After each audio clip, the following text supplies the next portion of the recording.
Traditional leaders, along with stakeholders in adolescent reproductive health, are calling for a review of Ghana's 1992 constitution, which puts age for consent to sex at 16, but legal age for marriage at 18. At a seminar organized by the United Nations Population Fund, UNFPA, in collaboration with the Otumfuo Center for Traditional Leadership at UPSA, these opinion leaders espoused ways to ultimately end dangerous and outmoded cultural practices such as child marriage in the country. There is a call to end child marriage in all its forms, as it is seen as a setback to human rights. At a stakeholder seminar on the theme, Ghanaian Culture and the Quest for Women and Children's Rights, the Otumfuo Center for Traditional Leadership, in collaboration with the UNFPA, engaged traditional leaders on some harmful practices that hinder holistic development, especially of the girl child. Here are some traditional leaders giving a context to the outmoded and illegal practice. There is a child marriage. If there isn't any child marriage, like the constitution wouldn't have been instituted in the constitution, the Ghana constitution, the 1992 constitution. So child marriage is anything, any marriage that is below the age of 18 years. So ignorance is what is making people or the chiefs or traditional systems still practice it. Some of them are so hooked in their systems that it would take some time. It would take continuous engagement.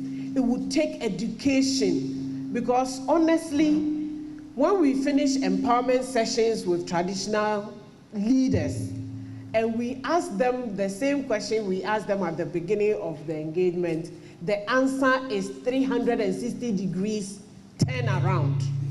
And that means that education is paramount. Kezia Peace Kenneth is a private legal practitioner, and she gives insight to what Ghana's constitution stipulates on rights of the girl child. Every traditional right or every traditional rule, wherever it is found, which is not in tandem with Article 26 of the Constitution, cannot stand. So, ladies and gentlemen, I beg, we will have to find a way to synchronize all our traditional rules and regulations to be in line with the Constitution. Otherwise, we may be in some kind of trouble. A youth advocate, Esinam Amuzu, raised critical disparities in the 1992 Constitution. Currently, our law says that you can't get married until you are 18. But then our same law also says that the age to give consent to sex is 16. And that is where the issue is. And so technically, if girls can have a right to be having sex, in quotes, at 16, and they are pregnant before 18, when the law allows them to get married, there is no coherence. We need to get back. A chief director at the Ministry of Gender, Children and Social Protection, Dr. Afiza Zakaria, however, outlined government's commitment to ending outmoded and harmful practices.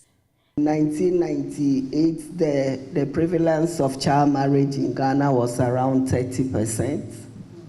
By 2018, we've been able to reduce it to 19.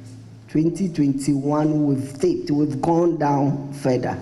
And all this thanks to our partners, our traditional leaders. So it will not be a surprise to the world. They know Ghana what we can do. And I know this, we can do it.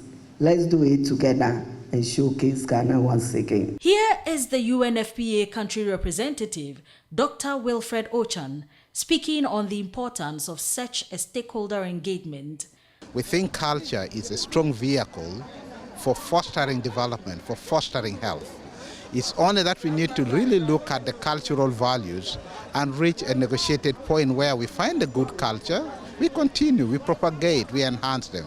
Where we find that the cultures may be in conflict with development, with issues of human rights, we can have a conversation which is honest and open, because I believe all of us are working to ensure that we propagate our communities. The significant role traditional leaders play in human development can thus not be overlooked in a final push to end child marriage in Ghana.